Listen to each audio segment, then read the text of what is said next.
రాష్ట్రంలో పోర్టుల అభివృద్ధిపై పెట్టుబడులు మరియు మౌలిక సదుపాయాలపై మండలి సమావేశాల్లో మంత్రి బీసీ జనార్దన్ రెడ్డి సమాధానమిచ్చారు. రాష్ట్రంలోని ఉన్న ఏకైక మేజర్ పోర్ట్ అయిన విశాఖ పోర్ట్ కేంద్ర ప్రభుత్వ ఆధ్వర్యంలో 141.6 MMTPA సామర్థ్యంతో పనిచేస్తుందని, నాన్ మేజర్ పోర్టులు గంగవరం, కృష్ణపట్నం, కాకినాడ డీప్ వాటర్ పోర్టులు మారిటైమ్ బోర్డు నియంత్రణలో PPP మోడల్లో నిర్వహిస్తబడుతున్నాయని మంత్రి జనార్దన్ రెడ్డి చెప్పారు. ఆదాని గంగవరం పోర్ట్ 64 MMTPA సామర్థ్యంతో, Kakinada deep water port 26 MMTPA సామర్థ్యంతో, కృష్ణపట్నం పోర్ట్ 98 MMTPA సామర్థ్యంతో పనిచేస్తున్నాయని తెలిపారు.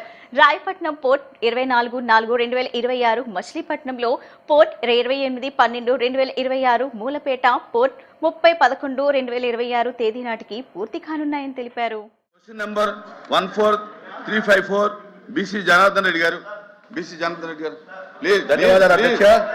దయచేసి కూర్చోండి. విశాఖపట్నం జిల్లాలోని Visakhapatnam port authority major port భారత ప్రభుత్వం UAE నియంత్రణలో ప్రభుత్వం రంగంలో పనిచేస్తా ఉంది. మీరు ఇచ్చినటువంటి వాయిదా తీర్మానం తిరస్కరించిన తర్వాత మేజర్ పోర్టులు దాని కంటిన్యూషన్ ఉండదు. APMB government of APMB maritime board నియంత్రణలో ప్రభుత్వ ప్రైవేట్ భాగస్వామ్య పద్ధతిలో PPP మోడ్ కింద నిర్వహించబడుతున్నాయి. విశాఖపట్నం జిల్లాలోని గంగవరం పోర్ట్, కాకినాడ జిల్లాలోని Kakinada deep water port, Sri Potti Sriramulu Nellore జిల్లాలోని కృష్ణపట్నం పోర్ట్ ఈ కింద APMB కింద బోర్డు నిర్వహిస్తూ ఉంది. కాకినాడ జిల్లాలోని Kakinada anchor port, doctor BR Ambedkar Konaseema జిల్లాలోని పోర్ట్. ఈ ప్రశ్నకు సమాధానం, విశాఖపట్నం పోర్ట్ కేంద్ర ప్రభుత్వ నిర్వహణలో ఉంది. ఒక సంవత్సరానికి 141.6 మిలియన్ మెట్రిక్ టన్స్. విశాఖపట్నం జిల్లాలోని ఆదాని గంగవరం పోర్ట్ PPP మోడల్లో నియంత్రణలో 64 million tons. Kakinada deep water port PPP మోడల్లో నియంత్రణలో 26 మెట్రిక్ టన్లు. నెల్లూరు జిల్లాలోని కృష్ణపట్నం పోర్ట్ PPP మోడల్లో 98 metric tons. Kakinada anchor port 5 metric టన్ల port. Doctor BR Ambedkar Konaseema జిల్లాలోని AP మ్యారిటైమ్ బోర్డు నిర్వహణ ఉంది. 2 మెట్రిక్ టన్స్. సి ప్రశ్నకు సమాధానం, EPC విధానంలో జిల్లా రామాయపట్నంలో గ్రీన్ పోర్ట్ నిర్మాణం 24/4/26 తేదీకి, EPC విధానంలో కృష్ణా జిల్లా మచిలీపట్నం గ్రీన్ పోర్ట్ 28/12/26కు, EPC విధానం శ్రీకాకుళం జిల్లాలోని మూలాపేట్ పోర్టుల గ్రీన్ పోర్ట్ నిర్మాణం 30/11/26కి, PPP పద్ధతిలో రూపకల్పన నిర్మాణం ఆర్థిక సమీకరణలు నిర్వహణ బదిలీ విధానంలో తూర్పు గోదావరి జిల్లా తొడంగి మండలం కోనగూడెంలో గ్రీన్ఫీల్డ్ కమర్షియల్ పోర్ట్ ప్రస్తుతం కాకినాడ గేట్వే పోర్టులో ఉంది. అదేవిధంగా డీ పోర్ట్ దీనికి సమాధానం, ల్యాండ్ లార్డ్ మోడ్లో నిర్మిస్తున్న పోర్టులైన మూలాపేట పోర్ట్, మచిలీపట్నం పోర్ట్ మరియు రామాయణపట్నం పోర్ట్ రైలు మరియు రోడ్ కనెక్టివిటీ అవసరమైన భూమి మరియు నిర్మాణ ఖర్చులు ప్రస్తుతం ఆంధ్రప్రదేశ్ మ్యారిటైమ్ బోర్డు సమకూరుస్తుంది. PPP విధానంలో కాకినాడ సెట్ పోర్ట్ విషయంలో NH16కి రోడ్డు అనుసంధానాన్ని NHAI అందిస్తుంది. ఆంధ్రప్రదేశ్ ప్రభుత్వం రాయితీదారుడు ఖర్చుతో రైలు అనుసంధానానికి భూసేకరణకు వీలు కల్పిస్తుంది. అధ్యక్ష, అసెంబ్లీ సమావేశంలో విజయనగరం వేణుగోపాలపురం 220/132 kV సబ్స్టేషన్ నిర్మాణంపై సభ్యులు అతిథి విజయలక్ష్మి, గణపతిరాజు అడిగిన ప్రశ్నకు రాష్ట్ర విద్యుత్ శాఖ మంత్రి గొట్టిపాటి రవికుమార్ సమాధానమిచ్చారు. సబ్స్టేషన్ నిర్మాణం ప్రస్తుతం రీటెండరింగ్ దశలో ఉందని, పనులను వేగవంతం చేసి 2027 మార్చి నాటికి పూర్తి చేస్తామని తెలిపారు. రాష్ట్ర వ్యాప్తంగా పెరుగుతున్న విద్యుత్ డిమాండ్ను దృష్టిలో ఉంచుకుని 200 కొత్త సబ్స్టేషన్లు నిర్మిస్తున్నామని, ఇందుకు సుమారు 6,000 కోట్లు ఖర్చు చేస్తున్నట్లు వెల్లడించారు. విజయనగరం జిల్లాలో కూడా 46 కోట్లతో 220 kV పనులు కొనసాగుతున్నాయని మంత్రి స్పష్టం చేశారు. దాదాపు రాష్ట్రంలో ఇప్పటికీ దాదాపు 400 kV సబ్స్టేషన్స్ కానీ, 220 kV సబ్స్టేషన్స్ కానీ, అదేవిధంగా 132 kV సబ్స్టేషన్స్ కానీ చాలా పెద్ద ఎత్తున నిర్మాణం చేస్తున్నాం సార్. రాబోయే రోజుల్లో పవర్ డిమాండ్ పెరుగుతూ ఉంది. పవర్ డిమాండ్ని అధిగమించడం కోసం చాలా పెద్ద ఎత్తున రాష్ట్ర ప్రభుత్వం దాదాపు 5 నుంచి 6,000 కోట్ల రూపాయల పైన ఖర్చు పెట్టి ఈ సబ్స్టేషన్స్ అన్నీ కూడా నిర్మాణం చేస్తున్నాం సార్. విజయనగరం జిల్లాలో వచ్చేసరికి ఇప్పుడు 46 కోట్లు విలువైన 2 పనులు కంప్లీట్ అయిపోయి తొందరలోనే ఛార్జింగ్ రెడీ అయింది సార్. అవన్నీ కూడా బెబ్బుల నుంచి మరడం వరకు 220 kV లైన్ పనులు జరుగుతున్నాయి సార్. GC చోడవరం నుంచి భోగాపురం ఎయిర్పోర్ట్ వరకు కూడా 132 kV లైన్స్ జరుగుతున్నాయి. 132 kV బై 33 kV సబ్స్టేషన్ కూడా నిర్మాణం చేస్తూ ఉన్నాం. అవి కూడా తొందరలోనే అందుబాటులోకి వస్తాయి. టెండర్ కంప్లీట్ అవుతున్నాయి సార్. వేణుగోపాలపురంలో 77 కోట్ల రూపాయలతోటి పనులు చేస్తున్నాం. అది కూడా తొందరలోనే కంప్లీట్ చేస్తాం. గజపతి నగరం అండ్ కురపాంలో కూడా 132/11 kV సబ్స్టేషన్స్ అడిగారు. అవి కూడా తొందరగా చేస్తాం సార్. ఈ ప్రభుత్వం అధికారంలోకి వచ్చిన తర్వాత ఖచ్చితంగా రాబోయే రోజుల్లో పవర్ పెరుగుతుంది, ఇండస్ట్రీస్ వస్తున్నాయి, వినియోగదారులు పెరిగారు, అగ్రికల్చర్ కనెక్షన్స్ చాలా పెద్ద ఎత్తున ఇచ్చాము. ఇవన్నిటిని కూడా మీట్ కావాలంటే పవర్ స్టేషన్స్ కానీ, పవర్ లైన్స్ కానీ, అదేవిధంగా 33/11 kV సబ్స్టేషన్స్ కానీ ఇవన్నీ కూడా నిర్మాణం చేసి రాబోయే రోజుల్లో ఎక్కడ కూడా పవర్కి ఇబ్బంది లేకుండా ఉండాలనేది ఈ ప్రభుత్వ లక్ష్యం సార్. రోజుకి 263 మిలియన్ యూనిట్స్గా వాడుతున్న పవరు దాదాపు రాబోయే రోజుల్లో 280 మిలియన్ యూనిట్స్ పైన వినియోగంలోకి రావచ్చని మా అంచనా సార్. అంచనాకి తగ్గట్టుకు ఖచ్చితంగా ఎక్కడైతే డిమాండ్ ఉందో, ఎక్కడైతే ఫీజిబిలిటీ ఉందో ఇవన్నిటి చాట సబ్స్టేషన్ నిర్మాణం చేయడానికి ఈ ప్రభుత్వం కట్టుబడి. విజయవాడ నగరంలో పేద మధ్యతరగతి ప్రజలకు నాణ్యమైన వైద్యం అందటం లేదని కార్పొరేట్ హాస్పిటల్లో మెడికల్ మాఫియా ఇష్టానుసారంగా ఎదిరించడంతో పాటు అతి తక్కువ ధరకు జనరిక్ మెడిసిన్ అందుతున్న ఈ సమయంలో వేల రూపాయలు ఖర్చు చేసి మందులు ఇవ్వడం చాలా దారుణమని సిపిఐ నగర కార్యదర్శి జి కోటేశ్వరరావు ఆవేదన వ్యక్తం చేశారు.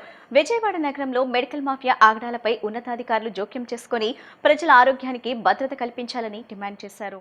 విజయవాడ నగరంలో మెడికల్ మాఫియా, ఫార్మా మాఫియా ఆగడాలను వ్యతిరేకంగా సిపిఎం రాష్ట్ర కమిటీ పిలుపులో భాగంగా సిపిఐ నగర కమిటీ ఆధ్వర్యంలో సింగ్ నగర్, పైపుల్ రోడ్లో వినూత్న రీతిలో నిరసన చేపట్టారు. మెడికల్ మాఫియా ఆగడాలను ప్రజానాట్య మండలి కళాకారులు వీధి నాటక రూపంలో ప్రదర్శించారు. ఈ సందర్భంగా సిపిఐ నగర కార్యదర్శి కోటేశ్వరరావు మాట్లాడుతూ రాష్ట్రంలో విజయవాడ నగరంలో జరుగుతున్న మెడికల్ ఫార్మా మాఫియా ఆగడాలను వ్యతిరేకంగా సిపిఐ పార్టీ దశలవారీగా ఆందోళన కార్యక్రమాల్లో చేపట్టిందని చెప్పారు. మెడికల్ మాఫియా బలవంతంగా ప్రజలపైన వేల రూపాయలు ఖరీదు చేసే మందులను బలవంతంగా అంటగడుతున్నారని ఆరోపించారు. అతి తక్కువ ధరకే మార్కెట్లో జెనరిక్ మెడిసిన్స్ అందుబాటులో ఉంటే మెడికల్ మాఫియా ప్రజల రక్తాన్ని రాబందుల్లాగా పీకు తింటున్నారని మండిపడ్డారు. నగరంలో మెడికల్ మాఫియాను అరికట్టాలని అధికారులను కోరారు. కేంద్ర రాష్ట్ర ప్రభుత్వాలు ఈ రోజున విద్య అనేటటువంటిది ప్రైవేటీకరణ కాపాడిపోయింది, వ్యాపారీకరణ అయిపోయింది. అదే పద్ధతిలో వైద్యం కూడా ప్రైవేటీకరణ వైపు చేయటం వలన పేదవారికి వైద్యం అనేటటువంటిది అందుబాటులో లేకుండా పోతా ఉన్నది. ముఖ్యంగా ప్రభుత్వ ఆసుపత్రుల్ని నిర్వీర్యం చేసేసి అన్ని విభాగాలు కూడా ఆసుపత్రులు లేకుండా కొన్ని విభాగాలకే పరిమితం చేయడంతో పేదవాడి వైద్యం మరింత దూరం అయిపోయింది.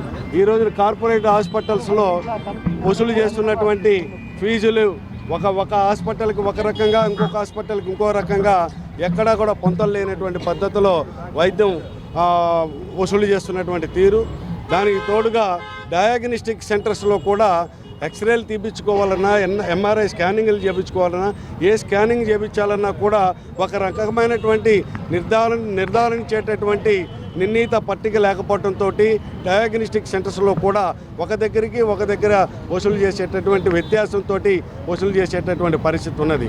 ఇవాళ మేము ప్రశ్నిస్తూ ఉన్నాం, ప్రభుత్వ ఆసుపత్రుల్లో ఎక్కడైతే వైద్యం మంచిగా ఉండేటటువంటి దాన్ని ఎందుకు మెరుగుపరచట్లేదు అని చెప్పి.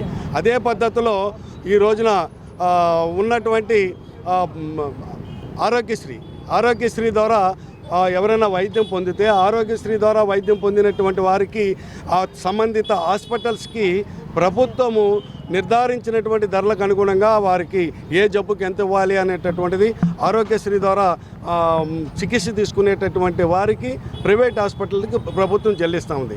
అదే పద్ధతిలో వ్యక్తులుగా వెళ్ళినప్పుడు ఆరోగ్యశ్రీలో కానీ లేకపోతే సిఎంఆర్ఎఫ్లో కానీ లేనటువంటి వైద్యానికి హాస్పిటల్స్కి వెళ్తే ఒక హాస్పిటల్లో ఆపరేషన్కి ఒక రకమైనటువంటి ఛార్జీలు, ఇంకొక హాస్పిటల్లో ఇంకొక రకమైనటువంటి ఛార్జీలు ఎందుకు వ్యత్యాసం ఉండాలి అనేటటువంటిది సిపిఐగా ప్రశ్నిస్తూ ఉన్నాం. అందుకనే ప్రభుత్వం ప్రతి వైద్యానికి కూడా ధరల పట్టికని నిర్ధారణ చేసి అన్ని హాస్పిటల్స్లో ఒక రకమైనటువంటి యూనిఫామ్ ఛార్జెస్ వసూలు చేసేటటువంటి పద్ధతిలో చేయాలని చెప్పి, అలాగే మందులు తీసుకున్నట్టయితే మెడికల్ షాపులో ఎక్కడా కూడా నియంత్రణ లేదు. 10 రూపాయలు ఖరీదు చేసేటటువంటి దాన్ని 10 రెట్లు మెండుగా వసూలు చేసేటటువంటి పరిస్థితి. మెడికల్ మాయాజాలం నాటికను మీరు అందరూ కూడా చూశారు. ఇవాళ సమాజంలో జరుగుతున్నదంతా కూడా కళ్ళకు కట్టినట్టుగా చూపించాము. ఇవాళ మెడికల్ మాఫియా ఇసుక మాఫియాలాగా, మద్యం మాఫియాలాగా పేటరేగిపోతా ఉంది. ఎక్కడ చూసినా సరే ఇవాళ ఒకటి చెప్తున్నా, కందిపప్పు రేటు తెలుసు అందరికీ, కేజీ ఎంత అని చెప్పి, మినపప్పు రేటు తెలుసు, చింతపండు రేటు తెలుసు, కానీ పలానా ట్యాబ్లెట్ రేటు ఎవరో ఏమి చెప్పలేం. ఎందుకంటే ఒక్కొక్క ట్యాబ్లెట్ ఒక్కొక్క చోట ఒక్కొక్క రేటు. అలాగే మనం కడుపుల నొప్పో తలకాయ నొప్పో అనేది హాస్పిటల్కి వెళితే వాళ్ళు రకరకాలుగా 1 కాదు 2 కాదు దాదాపుగా 10-12 టెస్టులు రాస్తున్నారు. మళ్ళీ అది కూడా ఆ ల్యాబ్లోనే చేయాలి. ఉదాహరణకు నాకు హెల్త్ బాగోలేక ఒక హాస్పిటల్లో టెస్టులు చేయించుకున్నా. సరే సెకండ్ ఒపీనియన్ కోసం మళ్ళీ ఇంకో డాక్టర్ దగ్గరికి వెళితే అక్కడ ఏం చేశాడు, ఈ రిపోర్ట్లు సరిగ్గా కూడా చూడకోకుండా వెంటనే మళ్ళీ ఆయన ఒక 15 టెస్టులు రాశాడు. 13,000 రూపాయలు బిల్లు వేశాడు. ఏంటి చెప్పండి, ఇవాళ ఇక్కడ చేసిన టెస్టు ఇక్కడ ఈ టెస్టుకు పనికిరాదు. ఏదో ఇదంతా కేవలం వాళ్ళ యొక్క కమిషన్ల కోసం, వాళ్ళ యొక్క డబ్బుల కోసం. అమరావతి అసెంబ్లీ ప్రాంగణంలో ఉద్రిక్తత నెలకొంది. సింగరాయకొండ మండలానికి చెందిన శ్రీ చైతన్య నవోదయ కోచింగ్ సెంటర్ విద్యార్థి తౌషిక్ మృతి వ్యవహారం కలకలం రేపుతుంది. తన కుమారుడి మరణం ఆత్మహత్య కాదని హత్యకి చిత్రీకరించి కేసును నీరుగార్చే ప్రయత్నం జరుగుతుందని తల్లిదండ్రులు ఆరోపించారు. ఘటనకు కేవలం 5 నిమిషాల ముందు నవ్వుతూ మాట్లాడిన తమ కుమారుడిని ఎలా ఆత్మహత్య చేసుకున్నాడని చెబుతారని వారు ప్రశ్నించారు. స్కూల్ యాజమాన్యం, విద్యాశాఖ అధికారులు, పోలీసు యంత్రాంగం కుమ్మక్కై నిజాన్ని దాచిపెడుతున్నారంటూ ఆవేదన వ్యక్తం చేశారు. శ్రీ చైతన్య నవోదయ స్కూల్ గుర్తింపును తక్షణమే రద్దు చేయాలని డిమాండ్ చేశారు. న్యాయం చేయాలంటూ అసెంబ్లీ వద్ద ఆందోళనకు దిగిన తల్లిదండ్రులను పోలీసులు అరెస్ట్ చేశారు. ఈ ఘటనతో అక్కడున్న చిన్నారులు భయభ్రాంతులకు గురయ్యారు. ప్లీజ్ ఆంటీ వదిలేయండి అంటూ పోలీసులు వేడుకున్న దృశ్యాలు హృదయ విదారకంగా మారాయి. అరెస్ట్ చేసిన వారిని తుళ్లూరు పోలీస్ స్టేషన్ కు తరలించారు. 20 days అవుతుంది సార్ మా బాబు చనిపోయి. కలెక్టర్ దగ్గరికి వెళ్తే మాకేం తెలియదు అంటున్నారు సార్. ఎస్పీ దగ్గరికి వెళ్తే చేస్తామమ్మా అంటున్నారు. జాయింట్ కలెక్టర్ దగ్గరికి వెళ్తే నాదేం లేదు, మొత్తం కలెక్టర్ చూసుకుంటున్నాడు, నన్ను అడగమాకండి నన్ను నెట్టేశారు.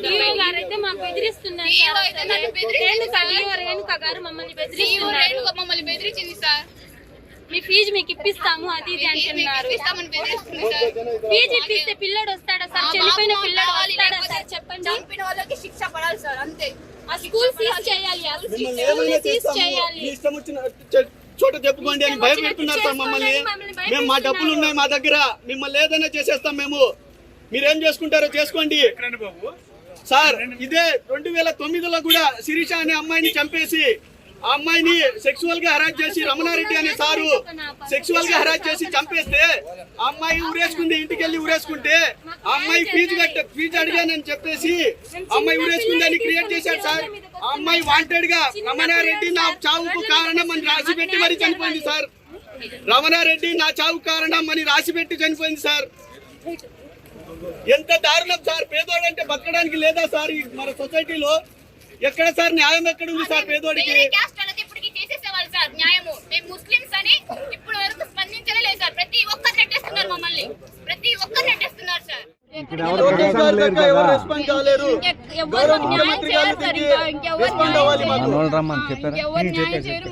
మీరు మీ జిల్లాలోనే చూసుకోవాలి, మీకు ఎవరు బాబు ఊరేసుకున్నాడు అని చెప్పారు సార్. ఎంత దారుణం సార్. బాబు ఊరేసుకున్నాడు అని చెప్పారు. ఎక్కడికి వెళ్ళమంటారు? ఇక్కడ ఎమ్మెల్యేలు అందరూ ఉంటారు. ఎమ్మెల్యేలను మేము ఎన్నుకున్నప్పుడు మేము అడిగే హక్కు మాకుంది సార్. మాకు అడిగే హక్కు మాకుంది. మా పిల్లలు ఎందుకు చంపారు? వాళ్ళపైన చర్యలు తీసుకోవడం లేదు. మా బాబు చనిపోయి 20 days అవుతుంది. అగ్రిగోల్డ్ సంస్థ ఆస్తులను వేలం వేసి బాధితులకు న్యాయం చేయాలని సిపిఐ నాయకులు ప్రభుత్వాన్ని డిమాండ్ చేశారు. గతంలో 20,000 రూపాయల లోపు ఉన్న బాధితులకు కొంతమేర న్యాయం జరిగిందని, ప్రస్తుత ప్రభుత్వం అధికారంలోకి వచ్చిన తర్వాత కూడా 2 ఏళ్లు గడుస్తున్నా మిగిలిన బాధితులకు ఇంకా పూర్తి స్థాయిలో న్యాయం జరగలేదని ఆరోపించారు. విజయవాడ అలంకార్ ధర్నా చౌక్ వద్ద AgriGold customers and agents welfare association చేపట్టిన దీక్షలు 4వ రోజుకు చేరుకున్నాయి. 32 లక్షల మంది బాధితుల పక్షాన నిలబడి పోరాడుతున్నామని అసోసియేషన్ నాయకులు ముప్పాల నాగేశ్వరరావు ఆవేదన వ్యక్తం చేశారు. సామాన్య ప్రజలు తమ కష్టార్జితాన్ని పిల్లల భవిష్యత్ కోసం పొదుపు చేసుకుంటే నేడు వారు రోడ్డున పడే పరిస్థితి రావడం దురదృష్టకరమని చెప్పారు. దీనికి ప్రభుత్వమే బాధ్యత వహించాలని ఆయన విమర్శించారు. అగ్రిగోల్డ్ సంస్థకు చెందిన ఆస్తుల విలువ ప్రస్తుతం బహిరంగ మార్కెట్లో సుమారు 35,000 కోట్ల రూపాయల వరకు ఉందని, ఈ ఆస్తులను విక్రయించి బాధితులకు న్యాయం చేయాలని కోరారు. అగ్రిగోల్డ్ బాధితుల సమస్యలను పరిష్కారం చేయకపోతే ఆందోళన మరింత ఉధృతం చేస్తామని హెచ్చరించారు. అటువంటి సహకారం తీసుకోవాలి. గత 12 సంవత్సరాలుగా అగ్రిగోల్డ్ బాధితులు తమ సమస్యలు పరిష్కారం చేయాలని నిరంతరాయంగా నిబద్ధతతో పోరాటం చేస్తూ ఉన్నారు. కానీ వచ్చినటువంటి ప్రభుత్వాలు ఏవి కూడా చిత్తశుద్ధితో ఈ సమస్యని పరిష్కరించడం లేదు. అనేక మంది ఆత్మహత్యలు చేసుకుంటున్నారు, అనేక మంది కుటుంబాలు చిన్నాభిన్నం అవుతూ ఉన్నాయి. లేదు, అనేక మంది డబ్బులు డిపాజిట్ చేసిన వాళ్ళు కూడా కుటుంబాలు చిన్నాభిన్నం అయిపోయేటువంటి పరిస్థితి రోజున కనపడుతూ ఉంది. మరి రాష్ట్ర ప్రభుత్వం అరకొరగా కొన్ని చర్యలు తీసుకున్నప్పటికీ ఏదో కోర్టులో ఉందనే పేరుతో ఈ సమస్యని నానుస్తూ ఉన్నారు. వాస్తవంగా రాష్ట్ర ప్రభుత్వం యొక్క బడ్జెట్ 3,32,000 కోట్ల రూపాయలు మన రాష్ట్ర బడ్జెట్ ఒక సంవత్సరానికి. మరి 6,000 కోట్ల రూపాయలు ఖర్చు పెడితే ఈ సమస్య పరిష్కారం అవుతుంది. ఈ డబ్బులు డిపాజిట్ చేసిన వాళ్ళు ఎవరు? ఈ డబ్బులు డిపాజిట్లు సేకరించిన వాళ్ళు ఎవరు? అట్టడుగు వర్గాలు, బడుగు బలహీన వర్గాలు, పేదలు, రెక్కాడితే కానీ డొక్కాడినటువంటి కుటుంబాల నుంచి వచ్చేటువంటి వాళ్ళు. మరి ఈ ప్రభుత్వం ఎందుకని 6,000 కోట్లు ఖర్చు పెట్టి ఈ సమస్యను పరిష్కరించడానికి కృషి చేయటం లేదనేటువంటి సమస్య ఈ రోజున అందరినీ వెంటాడుతూ ఉంది. అందుకనే ప్రధానంగా వీళ్ళు 3 డిమాండ్లు చేస్తూ ఉన్నారు. వాటి తక్షణమే ప్రత్యేక ఫాస్ట్ ట్రాక్ కోర్టును ఏర్పాటు చేయాలి. ఏర్పాటు చేసి ఈ విచారణ వేగవంతం చేసి సమస్యను పరిష్కారం చేయాలనేది మొదటిది. 2, నిబద్ధత కలిగిన అధికారులతో ఒక ప్రత్యేక బృందాన్ని, కమిటీని ఏర్పాటు చేసి వీటిని వేగవంతం చేయాలనేటువంటిది రెండోది. లేదు, ప్రభుత్వం ఇప్పటికే ఏర్పాటు చేసినటువంటి విజయానంద్ గారి కమిటీని సత్వరం ఎప్పటికప్పుడు సమావేశాలు జరిపి చర్యలు తీసుకొని సమస్య పరిష్కారం అయ్యేటట్లు చూడాల్సినటువంటి బాధ్యత ఎంతైనా ఉన్నది. AgriGold customers and agents welfare association మన రాష్ట్రంలో 19.5 లక్షల మంది, మొత్తం 32 లక్షల మంది ఆకలి చావులకు గురి కాకుండా, ఆత్మహత్యలకు గురి కాకుండా అగ్రిగోల్డ్ కంపెనీ యాజమాన్యం చేసిన నిలువు దోపిడీ నుండి వారి డిపాజిట్లు వారికి ఇప్పించడానికి చేస్తున్న పోరాటం మొన్న జనవరి నాటికి 12వ సంవత్సరంలోకి వచ్చింది. గతంలో 10.5 లక్షల మందికి డబ్బులు ఇప్పించగలిగాం. 906 కోట్లు. మరణించిన 142 మందికి 5 లక్షల చొప్పున ఎక్స్గ్రేషియా ఇప్పించాం. కానీ ఈనాడు మరో 6,000 కోట్లు. మన రాష్ట్రంలో 3,080, ఇతర రాష్ట్రాల్లో సుమారు 3,000. మరో 20 లక్షల మంది రాష్ట్ర ప్రభుత్వం ముఖ్యమంత్రి చంద్రబాబు నాయుడు గారి వెంట ఆశగా చూస్తున్నారు. మేనిఫెస్టోలో ఆస్తులు అమ్మి డబ్బులు ఇస్తామని ప్రకటించి ఉన్నారు. అలాగే హై పవర్ కమిటీ సిఎస్ ద్వారా ఏర్పాటు చేశారు. జిల్లా జాయింట్ కలెక్టర్ ద్వారా అక్కడ కూడా కమిటీలు వేశారు. కానీ ఆచరణ గత సంవత్సర కాలంగా గడప దాటని పరిస్థితి ఉంది. సిఐడి అధికారులు ఖాళీ అయి కూర్చున్నారు. ఒక 30 మంది అధికారులతోటి, అవసరమైతే రిటైర్డ్ అధికారులు కూడా తీసుకొని కమిటీ వేస్తే 2 మాసాల్లో మొత్తం ఆస్తులు, ఫ్యాక్టరీలు, ఇళ్ల స్థలాలు ఒక చోటకు తేవచ్చని గవర్నమెంట్ చెప్పాం. దానికి సానుకూలంగా అంగీకరించారు. కానీ ఆ కమిటీ 20 నెలల్లో కూడా ఏర్పడలేదు. తిరువూరు ఎమ్మెల్యే కొలికిపూడి శ్రీనివాసరావు వ్యవహార తీరును తీవ్రంగా ఖండించిన టీడీపీ ఎన్టీఆర్ జిల్లా ఎస్సీసెల్ దళిత నాయకులు దళిత ఎస్సీ వర్గాల పరువు తీసేలా తిరువూరు ఎమ్మెల్యే కొలికిపూడి వ్యవహరిస్తున్న తీరుపై ఎన్టీఆర్ జిల్లా ఎస్సీసెల్ నేత కొట్టేటి హనుమంతరావు ఆగ్రహం వ్యక్తం చేశారు. పశ్చిమ నియోజకవర్గం ఎంపీ కేశినేని శివనాథ్ క్యాంపు కార్యాలయంలో ఎన్టీఆర్ జిల్లా టీడీపీ ఎస్సీసెల్ దళిత నాయకులు కొట్టేటి హనుమంతరావు, కామదేవరాజు, బర్రెశంకర్ రావు తదితరులు మీడియా సమావేశం నిర్వహించారు. ఈ సందర్భంగా నాయకులు మాట్లాడుతూ క్రమశిక్షణ గల టీడీపీ పార్టీని తిరువూరు నియోజకవర్గంలో భ్రష్టు పట్టిస్తున్నారని, సంస్కారం లేని నాయకుడిగా ఉన్న ఎమ్మెల్యే కొలికిపూడిపై టీడీపీ అధిష్టానం వెంటనే చర్య తీసుకోవాలని డిమాండ్ చేశారు. నెమలి వేణుగోపాలస్వామి ఆలయంలో ప్రోటోకాల్ పేరుతో ఎమ్మెల్యే కొలికిపూడి శ్రీనివాసరావు వ్యవహరించిన తీరు సభ్య సమాజం సిగ్గుపడేలా ఉందని ఆవేదన వ్యక్తం చేశారు. తిరువూరు ఎమ్మెల్యే కొలికిపూడి శ్రీనివాసరావు వ్యవహార తీరును తీవ్రంగా ఖండించిన టీడీపీ ఎన్టీఆర్ జిల్లా ఎస్సీసెల్ దళిత నాయకులు దళిత ఎస్సీ వర్గాల పరువు తీసేలా తిరువూరు ఎమ్మెల్యే కొలికిపూడి వ్యవహరిస్తున్న తీరుపై ఎన్టీఆర్ జిల్లా ఎస్సీ సెల్ నేత కొట్టేటి హనుమంతరావు ఆగ్రహం వ్యక్తం చేశారు. పశ్చిమ నియోజకవర్గం ఎంపీ కేశినేని శివనాథ్ క్యాంపు కార్యాలయంలో ఎన్టీఆర్ జిల్లా టీడీపీ ఎస్సీ సెల్ దళిత నాయకులు కొట్టేటి హనుమంతరావు, కామదేవరాజు, బర్రశంకర్ రావు తదితరులు మీడియా సమావేశం నిర్వహించారు. ఈ సందర్భంగా నాయకులు మాట్లాడుతూ క్రమశిక్షణ గల టీడీపీ పార్టీని తిరువూరు నియోజకవర్గంలో భ్రష్టు పట్టిస్తున్నారని, సంస్కారం లేని నాయకుడిగా ఉన్న ఎమ్మెల్యే కొలికిపూడిపై టీడీపీ అధిష్టానం వెంటనే చర్య తీసుకోవాలని డిమాండ్ చేశారు. నెమలి వేణుగోపాలస్వామి ఆలయంలో ప్రోటోకాల్ పేరుతో ఎమ్మెల్యే కొలికిపూడి శ్రీనివాసరావు వ్యవహరించిన తీరు సభ్య సమాజం సిగ్గుపడేలా ఉందని ఆవేదన వ్యక్తం చేశారు.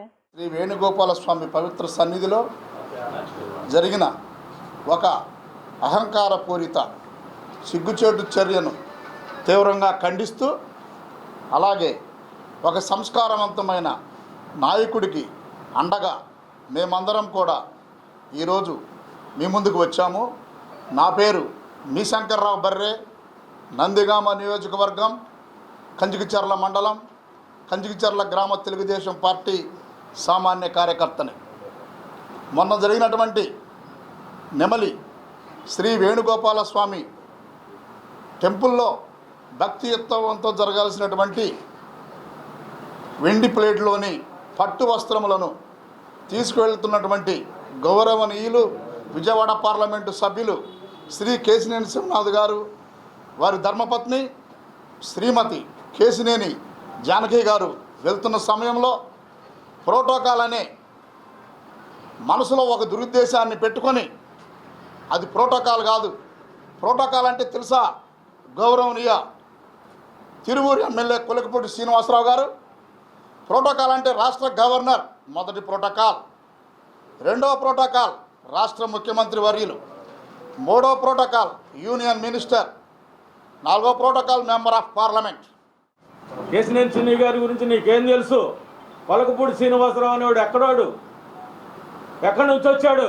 అడిగి సీట్ ఇచ్చింది ఆయన, అతన్ని గెలిపించింది ఆయన, కోట్ల రూపాయలు ఖర్చు పెట్టి గెలిపిస్తే దేవుడు అన్నోడు వాళ్ళ దెయ్యంలా కనబడుతున్నాడు ఆయనకి. అటువంటి వ్యక్తులను క్షమించాల్సిన అవసరంలా ఒక దళితుడిగా మేము మాట్లాడుతున్నాం.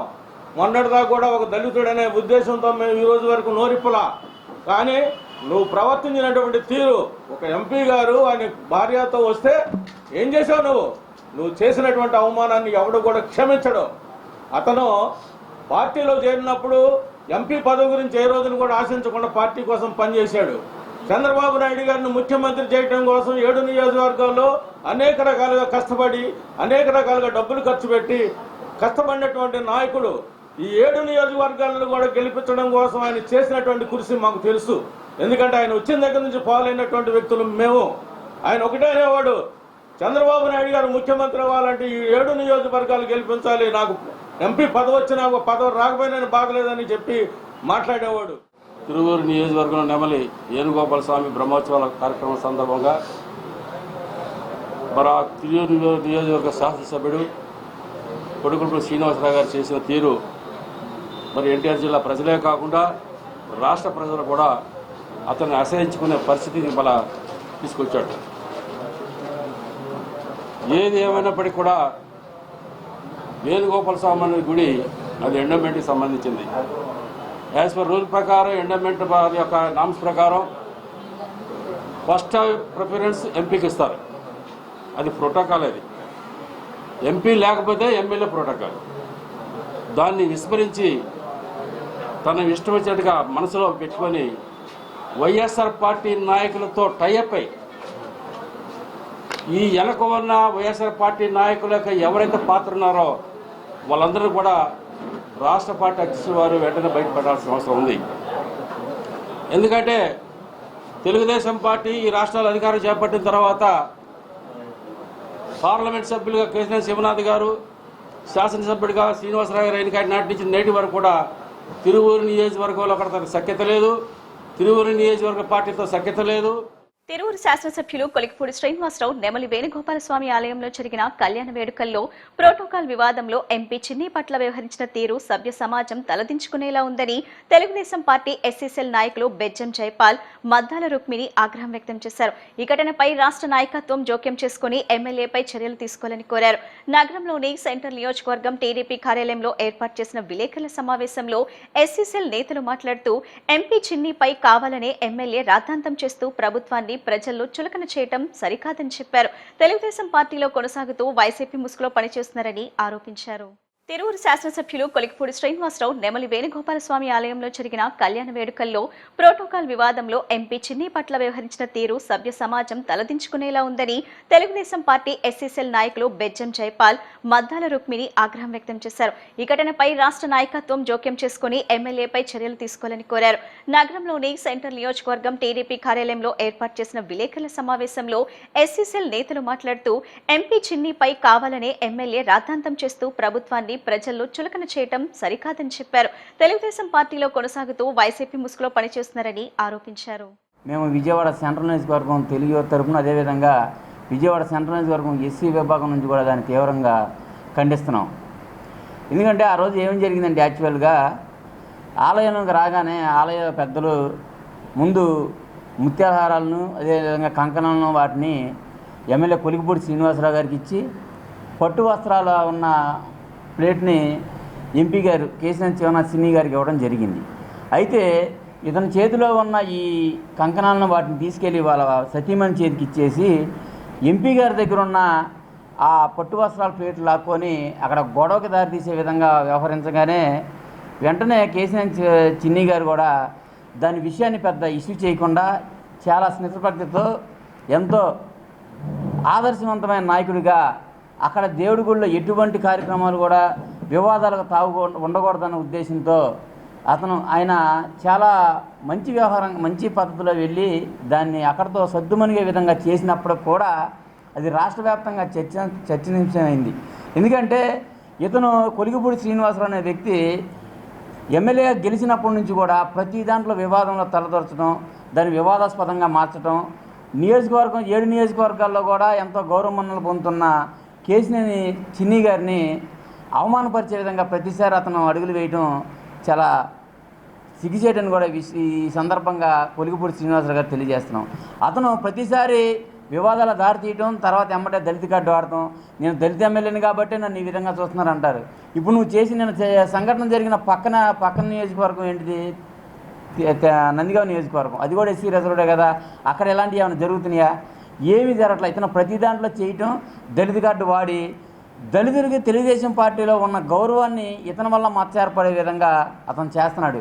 ఇతను ఈ మాట అనగానే గుంటగా నక్కలాగా వేచి ఉన్న ఈ వైసీపీ వాళ్ళు కొంతమంది ఏదో ఇష్టారాజ్యంగా మాట్లాడుతున్నారు. అసలు దళితులకు పూర్తిగా అన్యాయం చేసిందే వైసీపీ పార్టీ వాళ్ళు, దళితులను పూర్తిగా చంపిందే వైసీపీ పార్టీ వాళ్ళు. ఏమని చెప్పాలో, ఎలాగ బుద్ధి చెప్పాలో ఆ ఏరియా వాళ్ళు, ఆ తిరువురు ప్రజలే ఆయనకి బుద్ధి చెప్పాలి. ఇలాంటి నిందలు ఎన్నో వేశాడు ఆయనకి, కానీ మేము మాట్లాడలా. ఎందుకంటే ఇది ఒక కుటుంబ సభ్యులుగా మేము భావించి మేము దీన్ని రోడ్డు ఎక్కకోకుండా చూసుకున్నాం. కానీ ఈరోజు దేవుడి సన్నిధిలో ఆయన చేతిలో ఉన్న బట్టలు సారీ అది తీసేసుకొని ఆయన నెత్తి మీద పెట్టుకొని ఆయన ముందు కూర్చొని చిన్ని గారిని, ఎంపీ గారిని వెనక్కి కూర్చోవటం అన్నది నీకు సిగ్గు అనిపించట్లా? నువ్వు అన్నం తింటున్నావా, గడ్డి తింటున్నావా? నిజంగా మేము దరిద్రమే, కానీ నిన్ను అనకూడదు, కానీ అనాల్సి వస్తుంది. అనేలాగా నువ్వు చేసుకుంటున్నావు. ఏమయ్యా ఎలా నువ్వు ప్రజలకి నువ్వే సమాధానం చెబుతావు? ఎలా పాలిస్తున్నావు నువ్వు? నీకు ఎలా ఓటేసి గెలిపించారు? ఇదేనా నువ్వు చేసే పని? నీకేమన్నా తేడా ఉంటే నీకు ఎంపీ గారి మీద, నాకు చిన్ని గారి మీద నీకేమన్నా బాధ కలిగితే, ఉన్నాడు కదా చంద్రబాబు గారు ఉన్నారు, లోకేష్ బాబు గారు ఉన్నారు, కూటమి ప్రభుత్వం ఉంది, అధిష్టానం దగ్గరికి వెళ్ళి చెప్పు, కూర్చో, మాట్లాడు. నీ దగ్గర ఏమున్నాయో సాక్ష్యాలు అవన్నీ పెట్టు. అంతేగాని నువ్వు ప్రజల ముందు నువ్వు ఆయన అవమానిస్తే నీ పరువు పోయిందా, ఆయన పరువు పోయిందా? వార్తలు ముగించే ముందు ముఖ్యాంశాలు మరోసారి.